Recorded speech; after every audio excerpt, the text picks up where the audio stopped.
Bonjour, aujourd'hui mon thème du jour, c'est qu'attendre d'un espace virtuel, d'un forum sur Internet traitant de l'agoraphobie. Alors, tout d'abord, ne pas en attendre ce qu'on doit attendre d'un thérapeute, c'est-à-dire que le soin, la guérison à venir, elle viendra euh, d'une thérapie que l'on entamera avec une psychiatre, psychologue, et que nullement un groupe virtuel ne peut se substituer à cela. On peut aussi entamer des thérapies de groupe, mais des thérapies de groupe en présentiel, en tous les cas très bien encadrées, parce que par expérience, je sais que c'est important d'avoir un thérapeute qui sache prendre et gérer un groupe, parce que sinon on ne fait rien. Mais là, c'est pareil, c'est en présentiel et surtout encadré. Donc, il ne faut pas venir sur un forum qui va traiter de l'agoraphobie dans l'idée d'être soigné, d'être guéri, dans l'idée d'entamer une thérapie.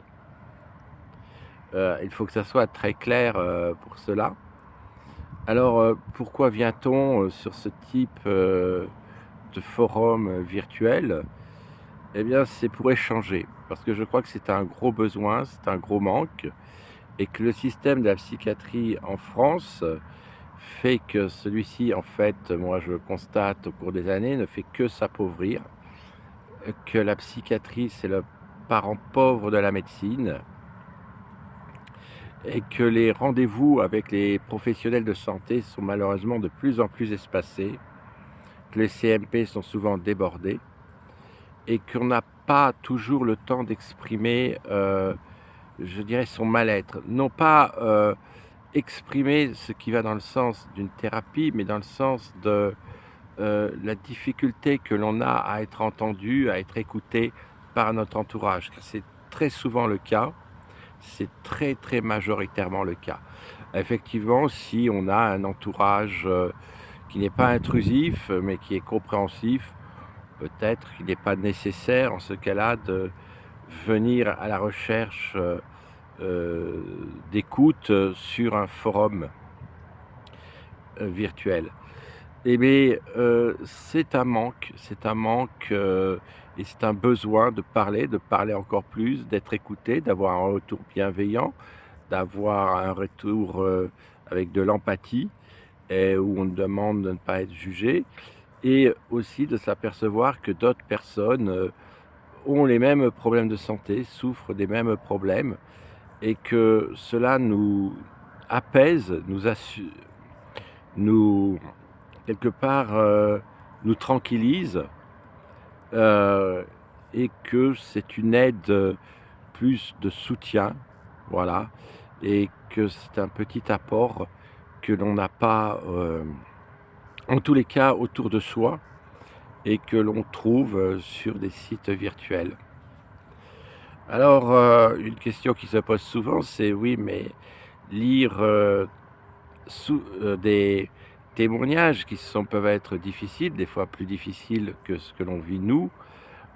est-ce que ça ne risque pas de miner notre morale? Est-ce que ça risque pas au fond de ne faire qu'amplifier notre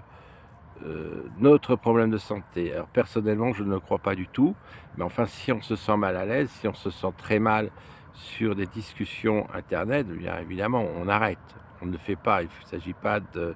s'engager dans quelque chose, je veux dire de masochiste. Mais je pense que on reçoit, et aussi le fait, de donner, c'est-à-dire d'écouter l'autre, et sans lui donner de vrais conseils, parce que les conseils ne nous appartiennent pas, sans lui dire exactement ce qu'il a ou elle a à faire, mais en fait apporter par quelques petits mots du réconfort, et même si on a à faire un témoignage difficile, cela aussi nous apporte. C'est-à-dire que l'aide, hem, que l'on va donner face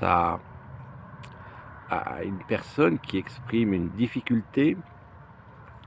au lieu de, je dirais, nous être un petit peu, de nous enlever de l'énergie, de nous miner, heu, de nous affaiblir un peu, en fait, très souvent, ça a l'effet contraire. C'est-à-dire que la satisfaction d'apporter un petit mot, d'apporter un réconfort, d'apporter un petit plus à une personne qui ne va pas bien, on se sent plutôt, valorisé de cela. Pour prendre un exemple, si vous n'avez pas trop de problèmes, que vous faites du vélo et qu'un cycliste devant vous, chute, vous vous arrêtez, vous vous portez à sa hauteur, vous l'aidez à se relever,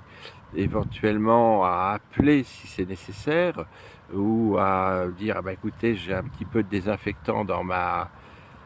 un porte-bagages, je voilà» et aider une personne, après on va se dire: «Ah, je suis content d'avoir accompli une bonne action». Bon, c'était peut-être pas facile de regarder sa grosse égratignure au genou,